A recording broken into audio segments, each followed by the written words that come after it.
Buenas tardes para todos, acá Pedro Peña. Bueno, bienvenidos al galpón donde trabajo, donde tengo este, el escritorio para trabajar justamente para toda mi labor docente, etc. Antes que nada, decirles que hoy es sábado, 1 de julio de 2023. Hace tiempo que no hago de estas transmisiones en vivo vía Facebook, pero me he decidido hacerlas en parte porque eh, integro el colectivo de la Biblioteca Ambulante Maragata, Martín Pino Clara, que desde el año 2017 estamos trabajando con el tema de los libros y recibiendo donaciones, pero también dejando los libros para que la gente se los lleve gratuitamente y tranquilamente.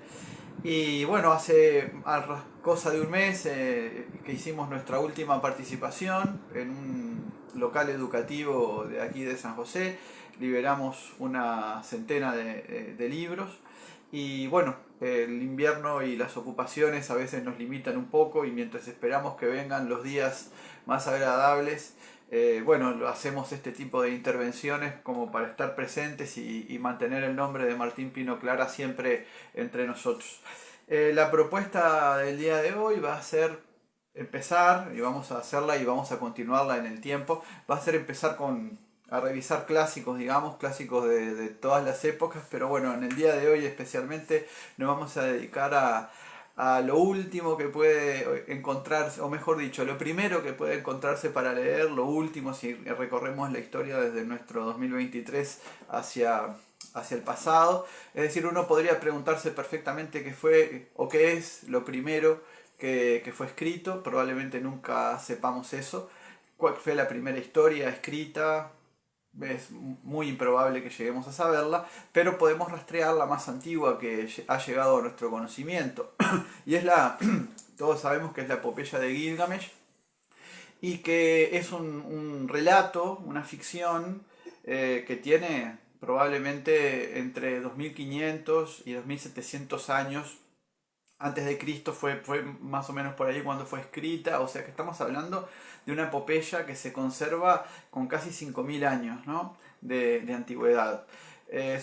Tiene que ver con los sumerios, que a su vez fue la primera cultura de la que hay registro, los primeros en inventar un sistema de escritura, aquella cuestión de la escritura cuneiforme, y después todo lo que tiene que ver, bueno, se desarrolló desde lo cuneiforme hacia una estructura después silábica. Fueron pioneros en muchísimas cosas los sumerios, en la adoración religiosa, por ejemplo, con un sistema más complicado que la adoración de figuras naturales, sino más bien ya estamos hablando de un politeísmo. Vamos a hablar bastante porque en la epopeya de Gilgamesh, por supuesto, que los dioses tienen muchísima importancia.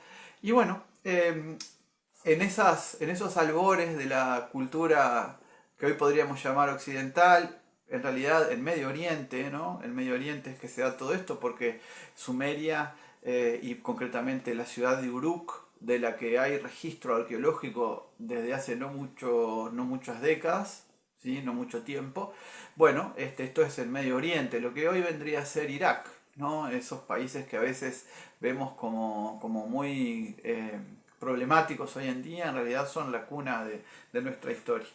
El Gilgamesh yo lo leí el año pasado. Quiero decirles que Gilgamesh y todos los clásicos que vamos a abordar en estos espacios cada vez que tengamos tiempo son lecturas que ustedes pueden perfectamente encontrar en PDF en cualquier lado, porque están disponibles. ¿Sí? Evidentemente es más difícil a veces encontrarlos en libro físico que encontrarlos en el formato digital, donde perfectamente los pueden bajar, descargar y leerlos desde el celular. Y no sé si hasta en algún momento no podrán escucharlos, porque probablemente estén grabados por ahí, los encuentren en YouTube, o puedan ustedes mismos pasarlos del PDF a al programa de audio, ¿no?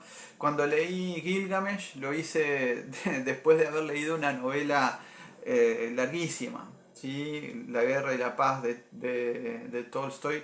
Y después, bueno, buscaba algo corto y dije, bueno, surgió por azar casi. Y digo, bueno, yo nunca he leído Gilgamesh, la verdad, no, hasta ese momento sentía curiosidad, por supuesto, y tenía ideas de la leyenda, pero no lo había leído y en cuanto lo leí dije, bueno, esto es, por algo es el primer clásico, ¿no? Antes que nada, les presento un cuadernito que tengo la costumbre siempre de cada vez que voy leyendo cosas o lecturas más bien informales, es decir, no las lecturas académicas ni las lecturas de mi trabajo, sino lecturas que son recreativas, voy escribiendo lo que me sale, ¿no? Me sirve como ejercicio de escritura. Acá anoté mi lectura de Gilgamesh, entonces bueno, me parece que lo mejor va a ser que les lea, ¿sí? Lo que escribí en el momento de la lectura de Gilgamesh. Dice, Gilgamesh es el rey de la ciudad de Uruk, en lo que hoy es Irak. Es un rey despótico, es decir, el personaje Gilgamesh es un de que probablemente haya habido, digamos, una base histórica, es un rey despótico que todo el tiempo está cometiendo arbitrariedades en contra de su pueblo, pero como es muy grande y fuerte, nadie osa enfrentarlo. El colmo de todo este despotismo se da cuando en las noches de boda el monarca exige el lugar del esposo en el lecho nupcial, arrebatando él mismo la virginidad de todas las mujeres del reino, para luego sí dejarlas ir a sus maridos, ¿no? Así las cosas, los pobres uruquenses se quejan a los dioses y estos compadecidos envían a otro gran guerrero, Enkidu, a combatir con Gilgamesh. Acá quiero aclarar que Enkidu es para mí el mejor personaje de la historia. ¿Sí? Gilgamesh, por supuesto, tiene como esta cuestión de ser el primer héroe, digamos, o lo que podríamos llamar como primer personaje importante y heroico, pero en realidad Enkidu para mí es muchísimo más humano, ¿no? Y es más humano por esto que les voy a leer ahora que en aquel momento escribí. Eh, dice, pero Enkidu no es un gran guerrero desde el principio. Muy por el contrario, vive en un bosque como un animal y no conoce las finezas del lenguaje o del pensamiento humanos. Llamativamente, para despertarlo a la vida, se envía a una prostituta, Yagua, que mantiene relaciones sexuales con Enkidu durante 6 días y 7 noches, para de esa forma humanizarlo y comenzar ella misma a adoctrinarlo en todo lo que un hombre debe saber. Me llama muchísimo la atención este rol de una prostituta que es vista como la educadora, ¿no? Más allá de la iniciadora en la sexualidad de Enkidu, que vive como un animal, digamos, sino que además lo empieza a adoctrinar, ¿no? Es decir, bueno, el comportamiento honorable, todas las cuestiones que tienen que ver con lo civilizatorio, digamos, ¿no? Y logra justamente su objetivo porque antes está esa cercanía sexual, está ese disfrute del placer sexual que luego es el que permite o posibilita, cuando uno va leyendo la historia, posibilita ese buen desempeño posterior de Enkidu en la saga, ¿no? Permítanme que ando con la garganta y como estos videos son muy informales y tengo el mate acá al lado, no hay ningún problema en que podamos matear mientras hacemos la charla. Perfecto. Les sigo con lo que yo mismo escribí después de la lectura, o mientras iba leyendo, ¿no?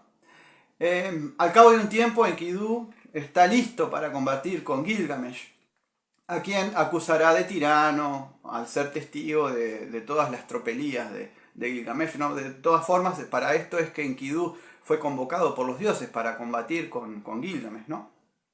Se lleva a cabo el combate, pero no logran vencerse con claridad. Ambos contrincantes, el antihéroe y el héroe, trabados en lucha, reconocen en el otro a un posible amigo, ¿sí? Con intereses afines. Esto es muy común, ¿sí? Recuerdo en la Ilíada, en no pocos cantos, hay historias de este tipo, ¿no? Como el encuentro entre Glauco y Menelao, que están combatiendo unos contra el otro, pero luego se acuerdan de cuando los padres de uno recibieron a otro, bueno, una cosa así. Bueno, acá es lo mismo, Enkidu y Gilgamesh ven, ¿sí? que pueden perfectamente ser amigos, ¿no? Por último, Enkidu se da cuenta de que no podrá vencer a Gilgamesh por el que además siente una especie rara de amor surgida de la apreciación de las cualidades superiores de Gilgamesh. Se postra ante él y ambos se prometen fidelidad y amistad. De ahí en adelante, y sin que luego se explique en el texto, Gilgamesh tendrá un comportamiento mucho menos irresponsable y cruel, y si bien seguirá siendo arrebatado y propenso a la ira, el contacto con un ser moral superior como Enkidu contribuirá a su propio mejoramiento moral. Esto es otra idea muy, muy bonita. Es decir, los amigos, en este caso Enkidu, que es moralmente superior a Gilgamesh, ¿no? Lo ayuda a mejorar. Bueno, ¿y qué otra cosa serán los amigos sino la oportunidad que tenemos de mejorarnos a nosotros mismos, ¿no? Finalmente, esto digamos que son los, si ustedes quieren y quieren dividir este asunto en capítulos, son los primeros 2, 3 capítulos, digamos, de la ficción, que no está dividida en capítulos, pero iremos por la mitad de la narración. Dice, todo podría haber terminado bien para la dupla Gilgamesh-Enkidu. Si al primero, es decir, a Gilgamesh, no se le hubiera ocurrido que ahora que tenía un amigo tan fuerte y poderoso como él, debían aventurarse en el bosque a matar monstruos, comenzando por Humbaba. Acá aparece lo fantástico, ¿no?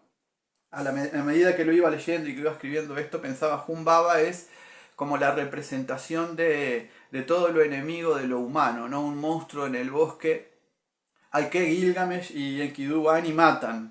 Después los dioses mandan a un toro, ¿no? El toro de las tormentas, y miren lo que pasa, ¿sí? Porque a todo esto, ¿no? Humbaba era un aterrador gigante que no dejaba salir con vida del bosque a nadie, y además estaba apadrinado por la diosa Ishtar. Ishtar se escribe Ishtar, digo, pues es una diosa muy común, ¿no? Y yo le doy como una pronunciación, digamos que lo que me sale del inglés, por supuesto, porque es lo que me parece más lógico para su nombre, ¿no? Esta última, es decir, Ishtar, diosa de la sexualidad y principal deidad del templo de las prostitutas de Uruk, viene a ser como una especie de era olímpica, siempre enfrentada a los héroes virtuosos, ¿no? Recuerden el conflicto de Hera con Heracles, justamente, ¿no? Y con tantos otros de los héroes divinos, ¿no? Dice la rivalidad, dice lo que escribí, ¿verdad? Al momento de la lectura, la rivalidad entre Gilgamesh e Ishtar puede rastrearse desde las primeras palabras de la epopeya, y nunca se amaina. Ambos quieren destruirse, pero ella es una diosa y él, por muy fuerte que parezca, es solo un mortal. Pero el que va a pagar los platos rotos no es otro que Enkidu. Es decir, ni Ishtar ni Gilgamesh logran vencerse, pero el que va a perder, digamos, no es Gilgamesh, ¿no? Sino su amigo Enkidu. Dice, luego de que él y Gilgamesh mataran al gigante Humbaba y al toro de fuego, antes, ¿sí? Me gustaría aclarar, por alguna cosa que puede quedar como medio que no dijimos, ¿cuál es la rivalidad entre Ishtar y Gilgamesh? Bueno, es muy sencilla. La diosa Ishtar, viendo lo poderoso que es Gilgamesh, se le declara, ¿sí? Se le declara sexualmente, eróticamente, y Gilgamesh la rechaza, ¿sí? Este asunto de rechazar a una diosa que viene a ofrecerse sexualmente a un mortal como Gilgamesh, que es un rey poderoso pero no deja de ser un mortal, por supuesto que tiene consecuencias. Y por supuesto que los mortales siempre han fantaseado con la idea de relacionarse con diosas, ¿no? Por supuesto que tenemos muchísimos ejemplos. Se me ocurren los ejemplos clásicos, ¿no? Por ejemplo, el de Aquiles, ¿sí? Su padre, el padre de Aquiles, lo tuvo con la Nereida Tetis, ¿no? Una criatura divina, digamos, de las pertenecientes al reino acuático. O sea, hay muchos, ¿no? Por supuesto, Eneas, por ejemplo, ¿sí? Hijo de Afrodita. Bueno, el asunto es que siempre ha estado hijo de Afrodita y de un hombre, ¿no? Siempre ha estado esa cuestión del hombre, por supuesto, queriendo mantener relaciones sexuales con estas mujeres que son diosas, o mejor dicho, con estas diosas que tienen la imagen de una mujer muy bella, y que cuando se ofrecen naturalmente como Ishtar a Gilgamesh y son rechazadas, evidentemente, o por despecho o por alguna situación similar, se comportan de forma muy vengativa con quien las desprecia, ¿no? Bueno, dice luego la narración que fui adaptando. Enkidu, por supuesto, muere. ¿Sí? Los dioses e Ishtar se las arreglan para que Enkidu aparezca muerto. Luego de la dolorosa muerte de Enkidu, Gilgamesh se propuso encontrar el don de la inmortalidad con el que seguramente podría traerlo de nuevo a la vida. Imagínense que muera su mejor amigo, es lo que le pasa a Gilgamesh. ¿Cómo revivirlo? ¿No? Bueno, buscar ese don de la inmortalidad. Y esta es una de las cosas por las que esta ficción, esta epopeya de Gilgamesh es un clásico. Porque no hay problema mayor que para el ser humano que la mortalidad, que justamente el morirnos, ¿no? Saber que vamos a morirnos. De ahí creo yo que derivan, creo yo, y bueno, crean otras personas con más autoridad que yo, derivan muchísimos de nuestros comportamientos, de, por ejemplo, las religiones, ¿no? La concepción del espíritu, del alma, de bueno, esa posibilidad de continuar vivo aún después de que nuestro cuerpo decaiga. Lo que hace Gilgamesh es salir a buscar esa cuestión de la inmortalidad, ¿no? Él sabe dónde buscarla, ¿no? Inició entonces un viaje por el mar y el inframundo para entrevistarse con Utnapishtim, un hombre que presumía de ser el único mortal de el único inmortal de nuestra especie. Utnapishtim, a quien Gilgamesh llega tras algunos inconvenientes menores, por ejemplo, debe matar a los guerreros de piedra, ¿no? Le refiere su historia a Gilgamesh a Utnapishtim, que no es otra cosa que la siguiente, ¿sí? Es decir, cuando Gilgamesh llega a entrevistarse con Utnapishtim después de todas estas dificultades para pedirle el secreto de la inmortalidad, Utnapishtim le cuenta lo que pasó, ¿sí? Dice, caminaba Utnapishtim cierto día, esto lo cuenta el propio Utnapishtim, ¿no? Por los bosques cuando una luz se le apareció.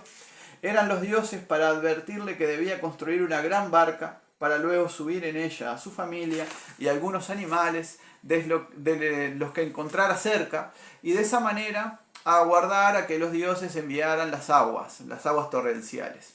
Es decir, esta es la primera historia del diluvio.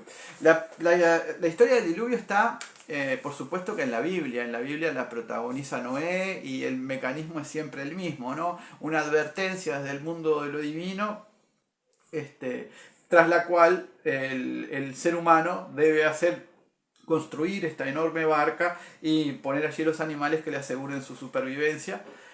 Esta es una historia que no solamente fue tomada por los antiguos hebreos, ¿no? Esta es una historia que está en muchísimos lugares del mundo y eso es lo más llamativo, eso si se quiere lo más trascendente de un mito como el diluvio, que tiene una base en esta historia de Gilgamesh. Es la primera vez en la que se lo registra, digamos, pero esta historia de Gilgamesh es 1000 años, por lo menos 1000 años anterior a la escritura del Génesis, ¿sí? O de la parte del Génesis en la que figura el diluvio, que es bien al principio, ¿no? En el Génesis, después de la historia de Adán y Eva, después de la historia de Caín y Abel, después de la historia de la Torre de Babel, de inmediato aparece la historia de Noé y su familia. Bueno, y el diluvio como tema, ¿no? Yo esa reflexión la escribí de la siguiente manera. ¿Ah? Dice así en el librito, en el cuaderno donde llevo mis apuntes. Hago un paréntesis, este diluvio, es decir, el de esta historia, probablemente haya sido escrito entre 800 y 1000 años antes que el que figura en el Génesis y es protagonizado por Noé. Era, por lo tanto, la historia del diluvio una historia común en la antigüedad, una historia que tal vez haya sido de las más populares en ciudades y fogones y que por lo tanto podía recrearse y adaptarse a los nuevos tiempos, que fue lo que hizo el autor hebreo que la inmortalizó. Ustedes saben que el Génesis se le atribuye a Moisés, pero bueno, es muy improbable que eso sea así, ¿no? Utnapishtim, a pesar de que Gilgamesh discúlpeme, lo ve bien, ¿no? No puede darle el secreto, ¿no? Se llevan bien, ¿no? Tienen una buena conversación, pero Utnapishtim no puede darle el secreto de la inmortalidad porque le dice que esta está solo reservada para los dioses, ¿no? Pero accede a darle, tras algunos ruegos de la esposa de Utnapishtim, que dice, bueno, mirá, pobre hombre, pobre Gilgamesh, vino hasta acá, pasó todas estas dificultades, mató a los guerreros de piedra, bueno, que se lleve algo, ¿no? Bueno, tras los ruegos de su esposa, le da cierta información del paradero de una planta que es capaz de rejuvenecer el cuerpo, aunque no de otorgarle dones mayores, ¿no? Esta planta es una planta que rejuvenece el cuerpo, pero no da la inmortalidad. ¿Qué pasa? Gilgamesh, para llegar a esta planta, debe sumergirse en el mar, debe llegar hasta cierto jardín acuático, digamos, tomar la planta. Hace todo eso, consigue la planta, en determinado momento se sienta a descansar a la orilla ahí del mar, y viene una serpiente y le roba la planta. ¿Sí? Y esto es origen de que, por ejemplo, las serpientes rejuvenezcan todas las primaveras, me imagino, cuando mudan la piel. ¿Sí? O los inviernos, no soy un experto en el tema, pero cada tanto las serpientes mudan la piel, es decir, que tienen como esa nueva juventud, y eso se da, o se explica, mejor dicho, a través de esta bonita leyenda, ¿no? A ver, la historia de Gilgamesh que les acabo de contar y que yo leí hace ya año y pico y de la que registré en mi cuaderno de lecturas, digamos, que siempre va conmigo y que lo llevo siempre por todos los lugares por donde ando, porque casi siempre ando leyendo. Bueno, esta historia es, como les digo, la primera de todas, ¿no? Es la madre de todas las historias. Ustedes pueden reconocer en esta historia de Gilgamesh, en esta epopeya, el tema de la mortalidad humana, ¿no? El tema del miedo, pero también el tema de los combates, del combate físico, de la pelea, del imponerse tiránicamente a un pueblo, de cómo el pueblo a veces puede rebelarse y acudir a los dioses, del conflicto siempre vigente entre los dioses y los seres humanos que quieren parecerse a los propios dioses, ¿no? Entonces, bueno, y aparece al final el asunto de Utnapishtim, que es como un tercer personaje importante en la epopeya, que es capaz de, bueno, de darnos una esperanza, no de la inmortalidad. Él mismo es un inmortal, pero él no puede hacernos inmortal a nosotros, no hay algo que lo justifique, digamos, si los dioses se han negado a darnos esa posibilidad, pero algo que nos rejuvenezca, ¿no? Y bueno, ¿y qué será eso que nos rejuvenezca? Vaya a saber qué es para cada uno de nosotros, ¿no? En mi caso la lectura es algo que, o por lo menos, no sé si rejuvenecerá, pero mientras estás leyendo como que el tiempo tampoco pasa, ¿no? Eh, Me quiero referir por último a Utnapishtim porque, ¿qué sucede? Este personaje que aparece al final, digamos que en el capítulo, si esto fuera por capítulo, si fueran 5 o 6 capítulos, Utnapishtim está en los últimos capítulos, ¿no? En el final. No es una novela, mejor dicho, no es una ficción, no es una epopeya demasiado extensa. Se la leen, probablemente se la puedan leer en una tarde, en 2 días, ¿sí? Por lo menos la edición que yo encontré, no descarto que haya ediciones. La edición que yo encontré me preocupé de que fuera basada lo más original posible, aunque reconozco que hay algunos surcidos que evidentemente eso los ha hecho la mano moderna, digamos, ¿no? Del escritor moderno, un poco para cuidar elementos de la ficción, pero era una edición que contenía el texto original, que no es extenso, ¿no? Que no es extenso. Pero Utnapishtim aparece en uno de los cuentos más bonitos que hay de la literatura latinoamericana, que se llama Los Advertidos, de Alejo Carpentier. Entonces, como el personaje yo lo conocía por Alejo Carpentier, en vez de conocerlo en su momento por la epopeya de Gilgamesh, siempre fue un personaje que yo quise mucho, ¿sí? El cuento Los Advertidos, que ustedes también pueden encontrarlo perfectamente en internet, es un muy lindo cuento que juega con el mito del diluvio. Justamente lo que hace Alejo Carpentier, este enorme escritor cubano que vivió en el siglo XX y falleció en 1980, 80 y poquito, ganó el premio Cervantes, uno de los primeros premios Cervantes que hubo. Bueno, lo que hace Carpentier con el cuento es imaginar un diluvio que fuera justamente universal, pero no universal para Medio Oriente y las adyacencias, sino universal para todo el planeta. Y juega con la idea de 5 o 6 advertidos, digamos, por los dioses, ¿sí? Uno de ellos, en el que está centrada la ficción de Carpentier, se llama Amaliwak, y Amalihuac es uno de estos nativos americanos de lo que hoy podríamos decir Venezuela, Colombia, y en torno a él gira, construye también una enorme barca, lleva a su familia, se hace cortar madera por la gente de su tribu, bueno, toda la construcción de la enorme canoa, que ese es el nombre que le da Carpentier en su cuento, es muy linda descripciones. Bueno, ustedes saben que Carpentier además es un escritor de primera línea, pero hace unas descripciones maravillosas y tiene un lenguaje muy expandido. Es una belleza leerlo. A veces a algunas personas les puede resultar un poco exigente, pero la verdad que es un escritor maravilloso. Bueno, la cuestión es que Amalihuac, cuando ya el diluvio se está apaciguando y cuando las aguas están volviendo a su cauce, se encuentran Amalihuac con los otros advertidos, ¿no? Y por ahí está Deucalión, que es el mito griego en el que se refleja la historia del diluvio, el hombre de Sin, que es el mito del diluvio, digamos, pero llevado a China, o a lo que hoy es China, por supuesto.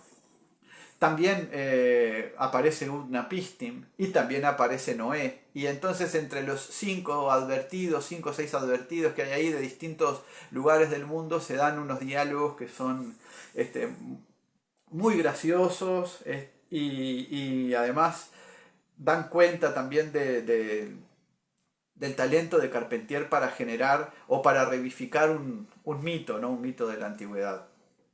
Me parece que la epopeya de Gilgamesh, teniendo ya a esta altura 5.000 años, ¿no? De la historia, siendo la primera cosa que puede encontrarse como ficción en la historia de la humanidad, incluso antes, insisto, tal vez 1.000 años antes que los textos bíblicos, es una linda recomendación para esta primera edición, digamos, de este año, porque ya habíamos hecho en años anteriores, de estas historias extrañas de la literatura.